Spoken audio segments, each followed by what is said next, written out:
Hello everyone and welcome to today's webinar, Manage Your Grass, Manage Your Risk. For those who don't know me, my name is Sam Layton and I am the Regional Airports Manager and Industry Development Manager here at the AAA. Today's webinar will cover topics such as when planes aren't landing, the grass still grows, the link between grass, insects and wildlife, how rethinking the way you manage your airfield can lower both your cost and risk, the role of technology and data as a lead indicator of wildlife risk, and a case study on Brisbane Airport's grass management program. As always, the opportunity to ask questions will also be provided. I'll now show you a screenshot of your attendee control panel. You can see in the upper right-hand corner, you have an option menu item for questions. You can click on the question button and submit your questions at any time throughout the webinar, and we will answer these questions at the conclusion of Nick's presentation. There is also a PowerPoint available in the handout section also on your control panel. I'm pleased to introduce today's presenter, Nick Bloor. Nick is the founder and CEO of IVM Group, Australia's leading green technology group specialising in the emerging field of integrated vegetation management in the airport space. Nick founded the IVM Group in 2013 to focus on innovation and technology development in the emerging field of integrated vegetation management. The IVM Group is now focused on working with airports to understand how managing grass and vegetation airside can lead to a significant reduction in wildlife strike risk. Nick has been recognised as Australia's Entrepreneur of the Year. These presentations take time to prepare, and I'd like to thank Nick for preparing for today's webinar. Welcome, Nick. Thanks, Sam. It's a pleasure to be here.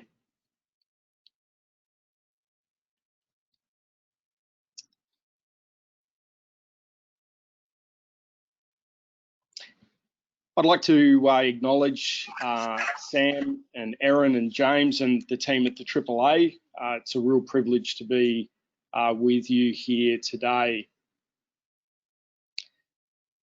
And who would have thought just a few months earlier that we'd be meeting like this and sharing our information and learnings this way? But it's a real privilege to be here with you. So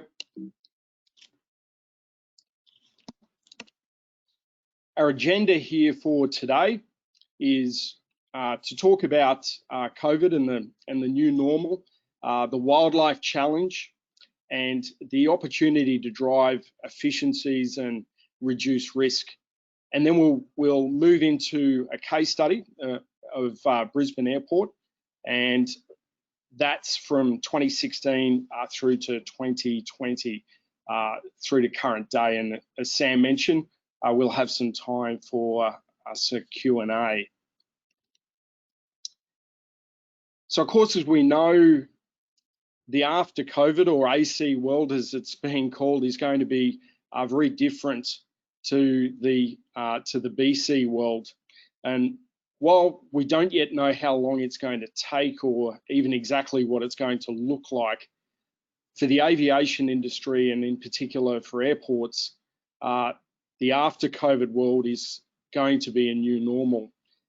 And we know from our work with airports that it's going to include an increasing focus on cost and risk.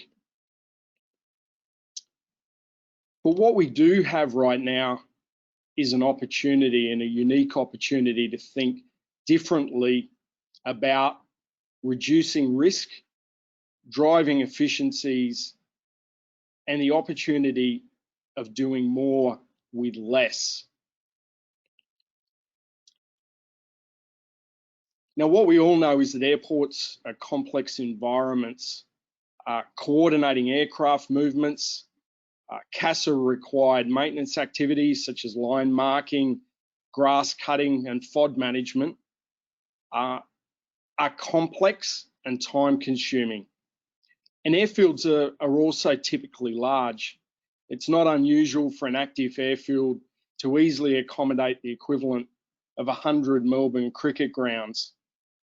Add to this the significant risk posed by wildlife, which by its nature is ever present and constantly changing. And of course, we are all aware of the consequences when things go wrong. So it's no wonder significant effort and resources go into both managing and mitigating wildlife risk at airports. Now, what we know is that once wildlife is airside, the risk escalates exponentially. And currently, active management, which by its very nature is reactive, is the most common and accepted method of wildlife harassment and dispersal. And what does that mean? Well, it involves vehicles, sirens, lights, pyrotechnics, even lethal control. But doing what we've always done is no longer the only option.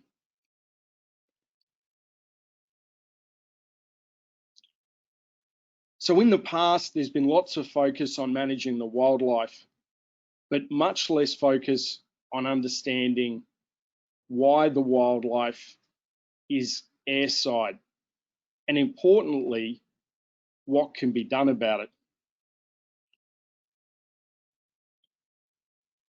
So what we know is there is an opportunity, and that's for a grass management program. And the opportunity is to utilize proactive and sustainable management practices to make your airport as unattractive as possible to all wildlife, and doing that in an environmentally responsible way. And that's passive or proactive management.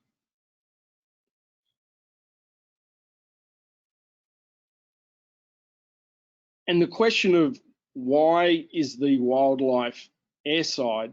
Why is it coming airside? And we know that the answer for that is two reasons: habitat and food. Now, when most people look at grass, that's what they see, grass. Whereas what we see is both a wildlife food source and a habitat for wildlife food sources, such as reptiles and insects. And this producer-consumer model really tells the story very powerfully. Now, the predominant focus in the past has been on the tertiary and secondary consumers in this pyramid.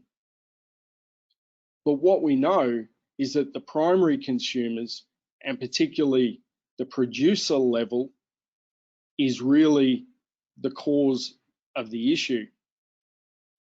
But that's where the opportunity comes in.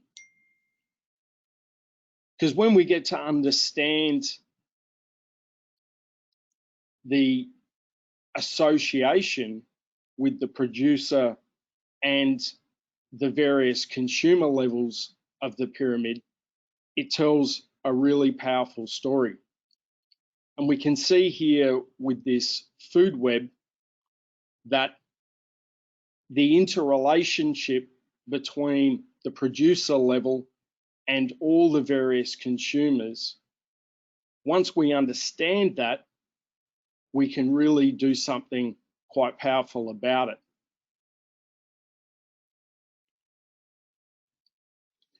And the icing on the cake is there are benefits in addition to reducing wildlife risk. For example, being able to reduce the cost of mowing, reduce the frequency of mowing, reducing the post-mowing wildlife harassment requirements, FOD issues and related management, and the opportunity for efficiency dividends. So to illustrate this, we thought we'd run through the case study of the Brisbane Airport, which started back in 2016. Now, we have a 30-year background in managing high-risk vegetation through high-speed road networks, high voltage power lines and public open spaces. But a conversation with Steve Goodwin back in 2016 at Brisbane Airport focused on how we could help BAC reduce the cost and risk of managing their active airfield. Now, what we know is that Brisbane Airport, back in full operations, was the third busiest airport in the country and the largest by land size, almost 3,000 hectares. Historically, 200-odd thousand aircraft movements per annum and moving 22 million passengers each year. And that was before the NPR came online this year. So we looked at what could be achieved and what we could focus on at Brisbane Airport, and we started with a grass management trial program back in 2016. And that program had three very simple but key objectives. And they were to reduce the mowing frequency by half, by 50%, reducing the vegetation biomass, or the post-mowing debris, by 30%, and then simply to see what could be done to reduce wildlife activity. So the trial program was set up very simply, airside, but initially away from the active runway, with two plots, 1 hectare each in size, so the size of a rugby league field, a control plot, and then a treated, an IVM plot. And these were located side by side so we could compare next to each other what could be achieved over a growing season.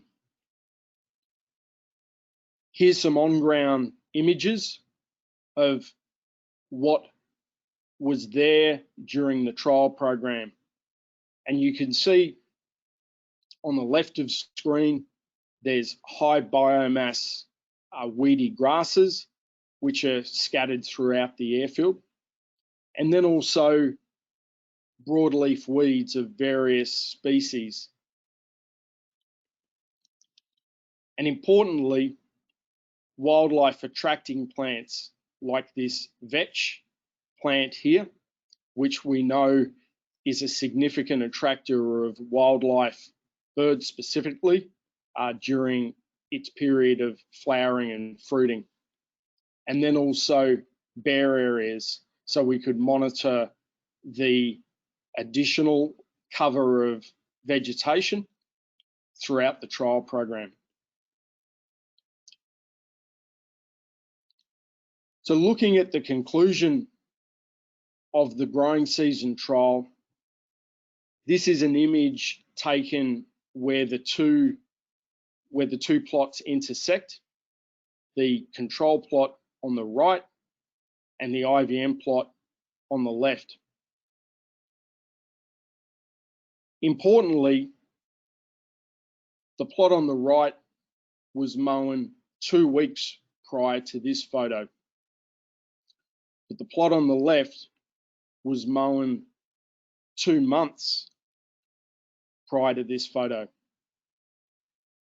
And this image tells a really powerful story, because what it showed us was the opportunity for a grass management program to significantly impact the reduction of mowing, but also the attractiveness of the airfield to wildlife.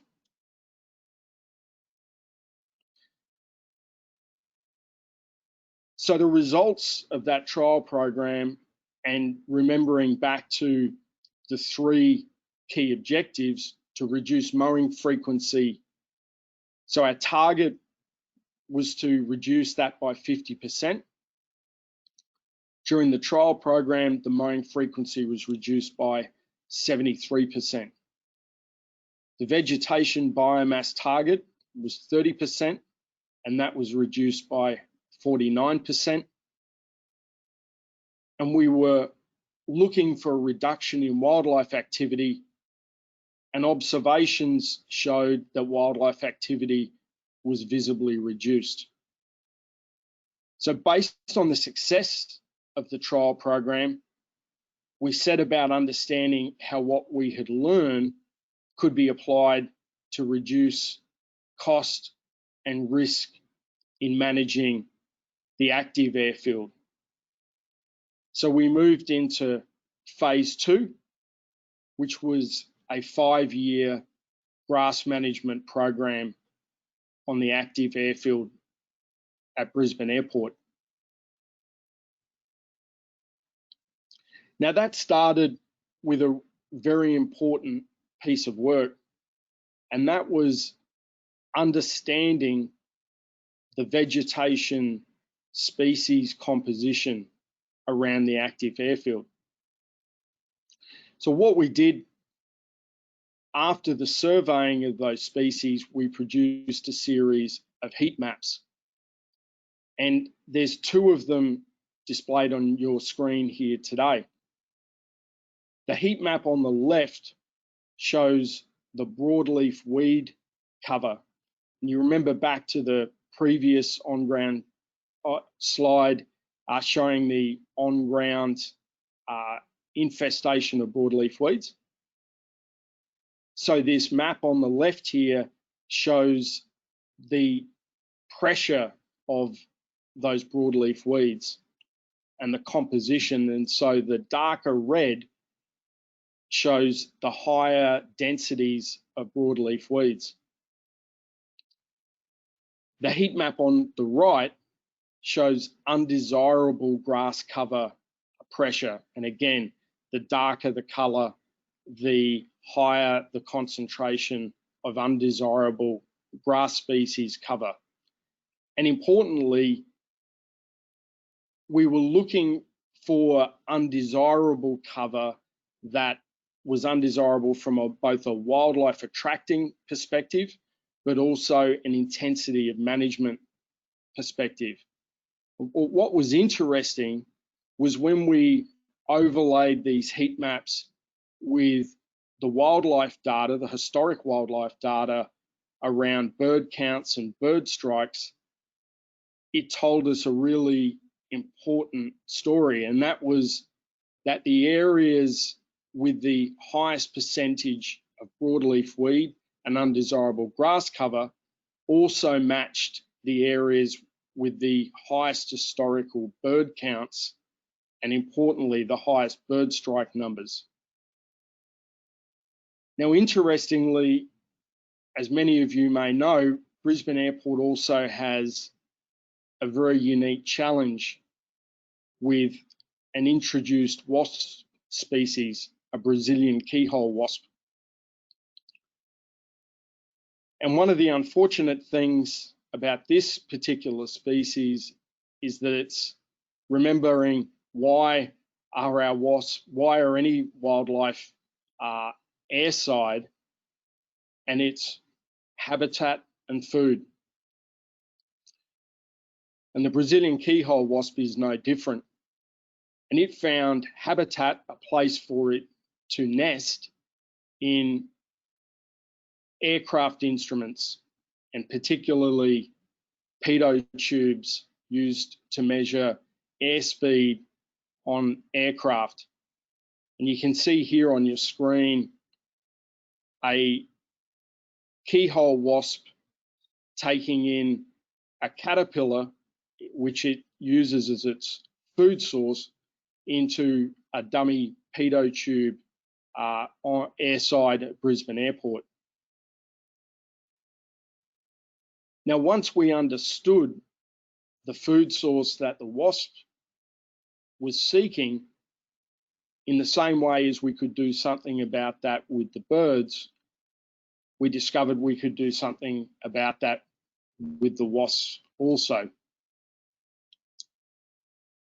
So with the Brisbane Airport team, we set about designing a program to reduce the cost and risk of managing their airside, specifically in the high risk environments of around the active runway and the terminal frontages where the aircraft were parked for longer periods of time and then subject to infestation by the Brazilian Keyhole Wasp.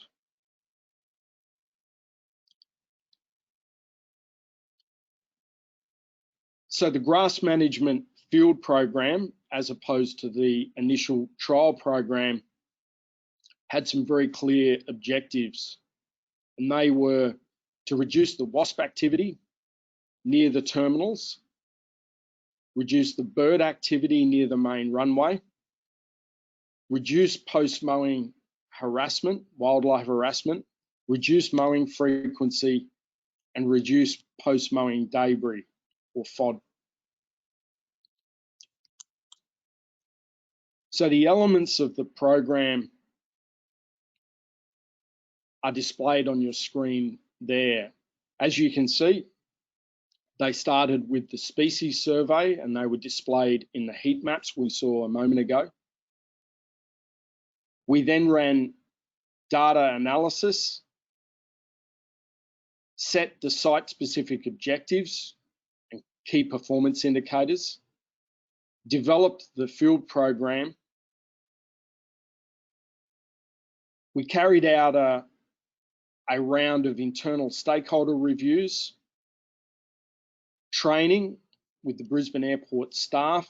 We ran a number of workshops, implemented the grass management program, and then carried out a round of scientific monitoring.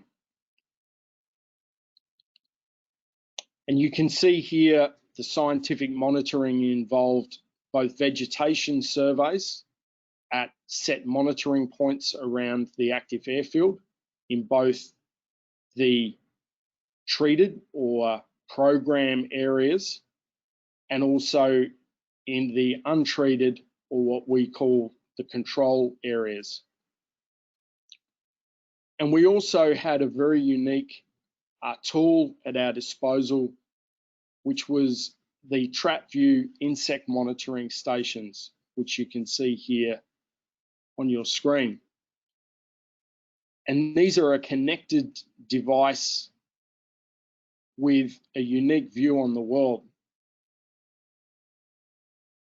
What they allow us to do, the TrapView stations, is to take an image of the insects that are airside at any time, which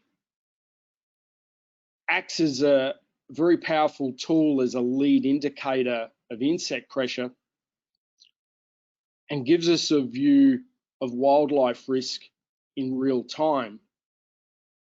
Because what we know with the moth that you can see here imaged on the screen is they're the adult form of the caterpillar that the wasp uses as its food source. And of course, these are also an attractant for bird species as a food source as well. So being able to use this powerful tool gives us a very unique insight into what's going on airside. And we also have these TrapView stations in the control or the untreated areas so we can compare the effectiveness of the program as well. The TrapView system also gives us a number of unique reports and to be able to use as a traffic light system.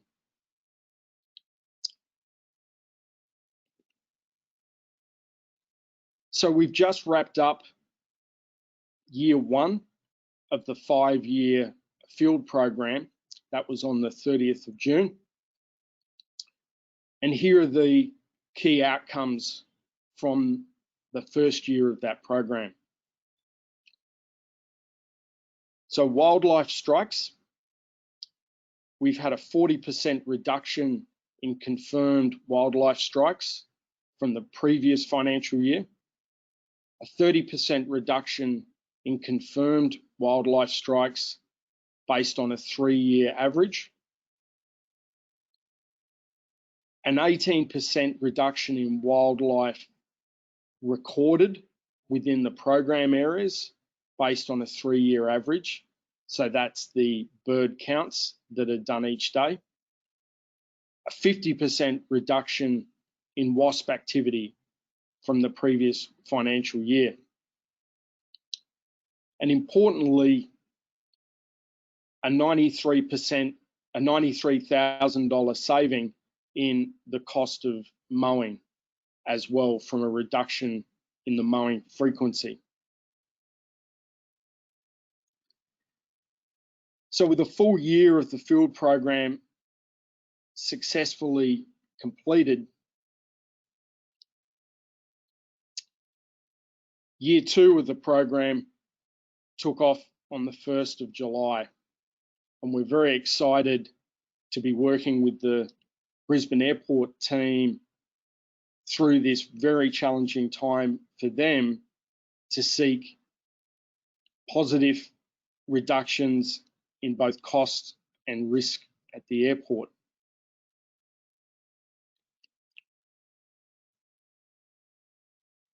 So our aim today, as I mentioned, was to give you a new lens through which to look at your airport, and in particular your airfield, to see the opportunity to drive efficiencies and reduce risk. And importantly, in this very challenging time, to realize efficiency dividends. Now, while we don't yet know how long it's going to take or exactly what it's going to look like, the after COVID world is going to be a new normal. But as I mentioned, we do have, we believe, a unique opportunity to seize a reduction in cost and risk and to drive efficiencies at airports. So I'm very happy to open up for questions and discussion, and thank you again. I would like, before we take some questions though, to thank my team, I'd like to thank Tara Luby and Dr. Sheldon Navy for all of their ongoing work over the past 5 years, and thank also the Brisbane Airport team, Stephen Goodwin, Peter Dunlop and Jackson Ring, and all the team there who are just a pleasure to work with. Thanks, Sam. Thank you so much, Nick. That was a great presentation, and yes, all of the wildlife risk people out of Brisbane Airport are definitely a pleasure to work with and deal with. Many of them sit on our AAA Wildlife Hazard Management Group, so I have heard about some of the wonderful work that they've done there. I do have a couple of questions for you. The case study presented was for Brisbane, which has a very unique climate. Has this type of program been trialled or implemented anywhere else in Australia? Yeah, great question, Sam. So yes, it has. So we've been working with both Darwin Airport and also the team at Melbourne Airport as well. And of course, very different environments compared with Brisbane. And it's been very interesting to see how we can bring the same model and same approach, but deal with the unique challenges at both of those sites and still show significant success in reducing cost and risk. So the programs, we believe, have a great potential on any grass airfield to show significant benefits with a site-specific approach. Okay, thank you for that. Are the grass management programs one size fits all, or are they airport specific? Yes, Sam, so they are airport specific.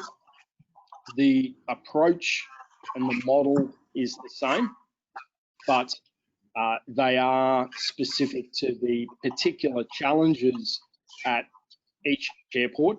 As we mentioned with Brisbane Airport, as well as the challenges with birds, they also had the unique challenge there with wasps. And at Darwin Airport, they have a particular challenge around predatory birds, kites at particular times of the year. And so each airport will have different challenges, but also will have different on-ground environments. Okay, so different species compositions in their grassland, and then also in their surrounding area around the airport. So it is a site-specific program. But what I would say is that we believe the opportunity is there for all airports to take this concept of being able to look at their airfield through a new set of eyes, and not just perhaps see grass, but see a habitat there that with some focus and some attention can realise a significant opportunity to reduce cost and risk. Okay, thank you, Nick. We do have quite a few questions coming in, which is great to see. How does the grass species used on NPR assist? Sorry, Sam, I just lost you there. Can you please repeat the question?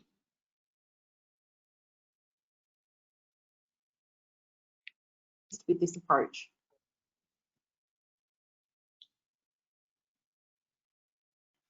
Sorry, Nick, I think you are on mute.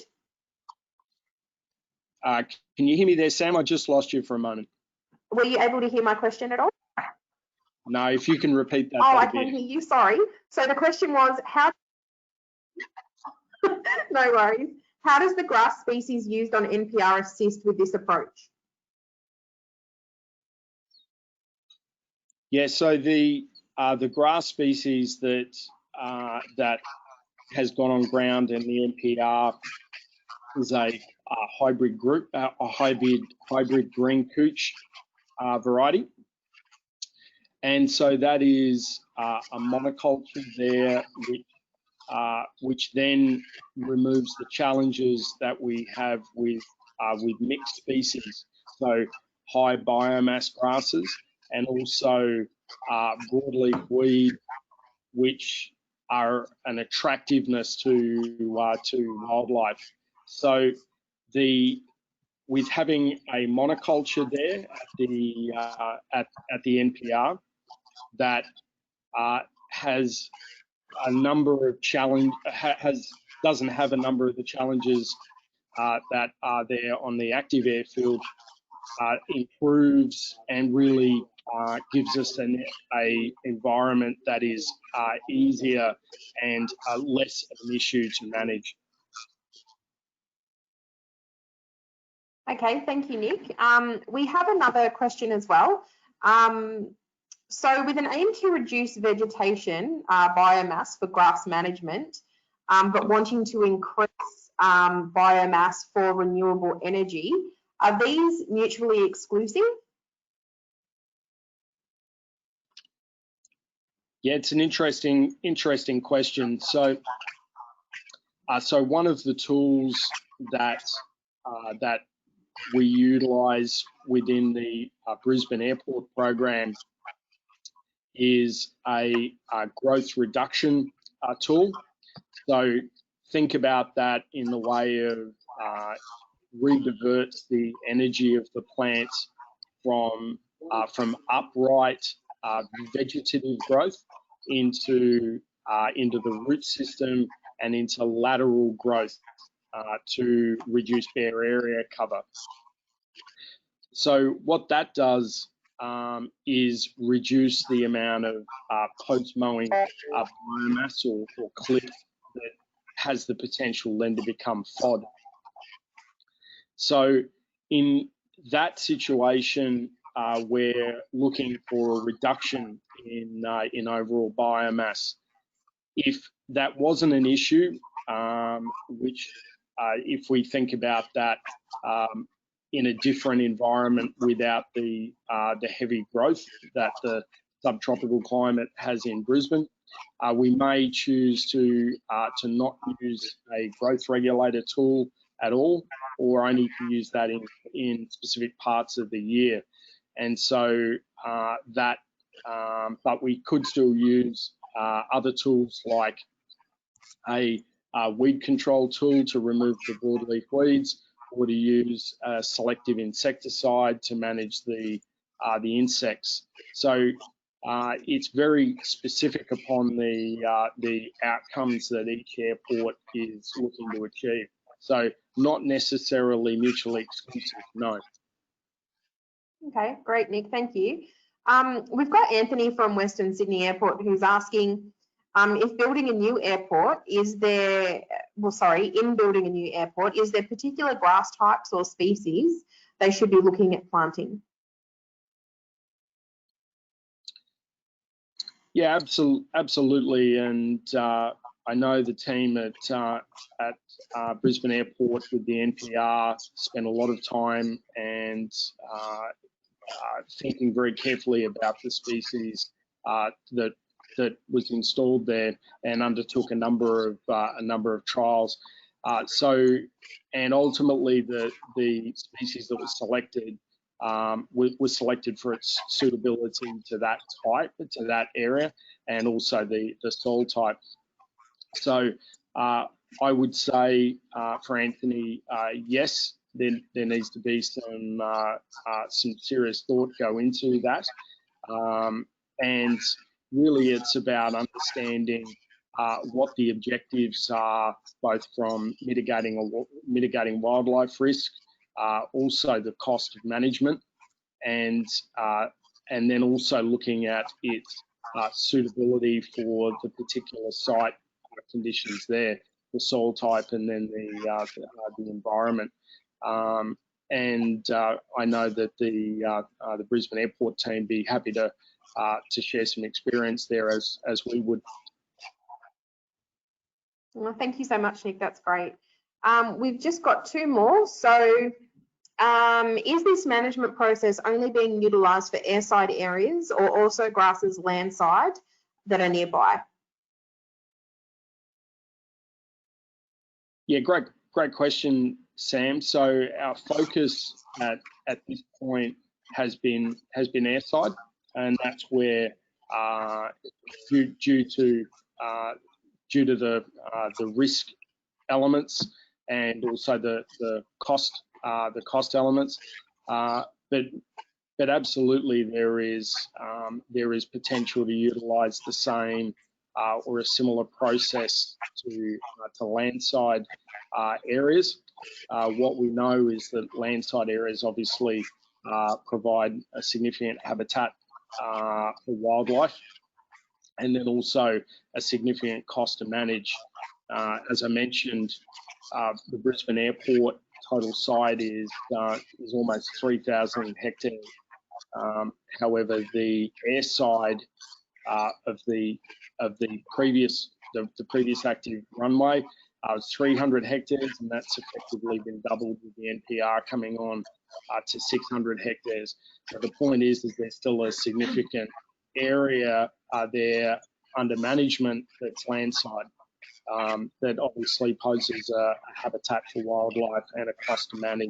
So there is a potential there to apply the same or similar process across landside areas as well. Okay, thank you. Another question, has the program been trialled with wildlife such as kangaroos or deer as seen in regional areas? The answer to that is no, and again, that's because our focus has been on airside. So it's an interesting question, and one that yeah, I'd love to explore further, Sam. Okay, great. So Jenny is saying that they're about to undertake some airside works, and previous works involved the use of hydromulch, but but this seemed to attract birds. What would be your recommendation? Yeah, what we know, and if we think back to one of the slides there in the presentation with the producer-consumer pyramid, what we know is that a number of the bird species that are an issue airside are seed feeders, and so hydromulch is a process of applying either seed or else vegetative portions of grass matter in a mulch, effectively.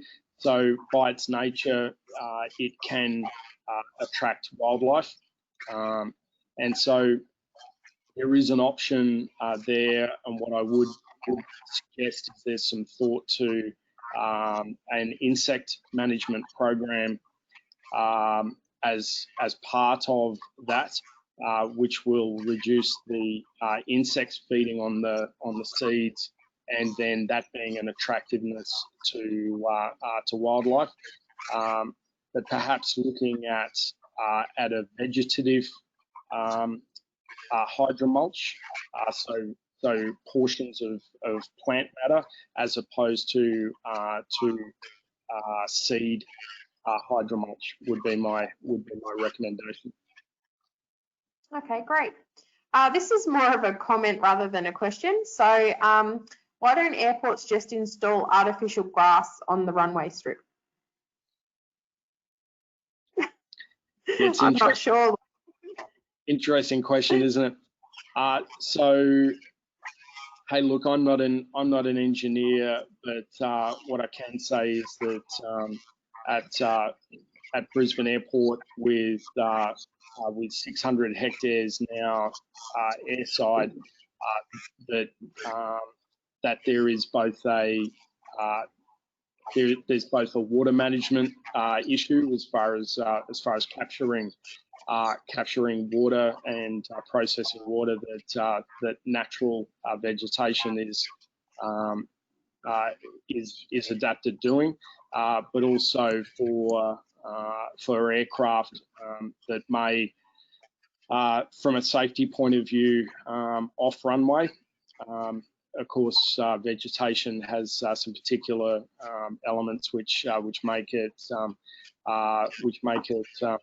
risk.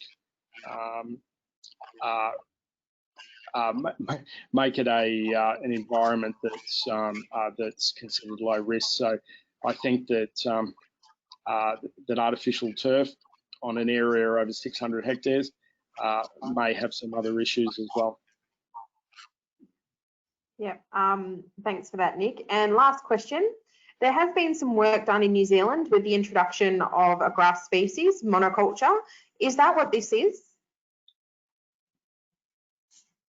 So no, it's not. The work in New Zealand, I think that's being referred to is using a particular type of grass seed that is less attractive to wildlife, and so it's been really about trying to introduce that as a monoculture, and then to transition out the I suppose the old grass species with a new less wildlife attracting species, and that in New Zealand, with its unique climate, its cool climate there, has had some degree of success. In Australia, that's a little more problematic in our species, in our environment here. that's typically hotter and drier. So it is a grass management program of sorts, but certainly not the program that we've implemented at Brisbane Airport that was presented in our case study. No. Okay, thank you so much, Nick. That is the conclusion of the questions. It was great to see so many people submit questions. It's always a good sign that your presentation was informative and well received. So thank you very much, Nick. Basically at this stage, once again, thank you so much for taking the time to put the presentation together, and obviously for taking the time to answer the questions as well. To all our members currently, today's webinar recording will be available in Airport Alert and emailed to everyone directly once available. I am encouraging you to provide feedback on any other topics that you would like to see covered in the 2020 webinar series. You can email events@airports.asn.au with those recommendations or with any feedback. Once again, thank you for everyone who joined us today. The next webinar in our series is taking place next week, Wednesday, the 12th of August, and will be presented by Sarah Hales from Avastra, with the topic being Growing Aviation Communities, Airport Recovery Roadmap. Obviously, that's going to be quite a popular webinar with the current COVID climate. You can register for this event by visiting the AAA website. And at this stage, I'd like to ask everyone to enjoy the remainder of their afternoon and week. Stay safe, especially our colleagues down in Victoria. And we look forward to seeing you online at the next webinar. Thanks again, Nick.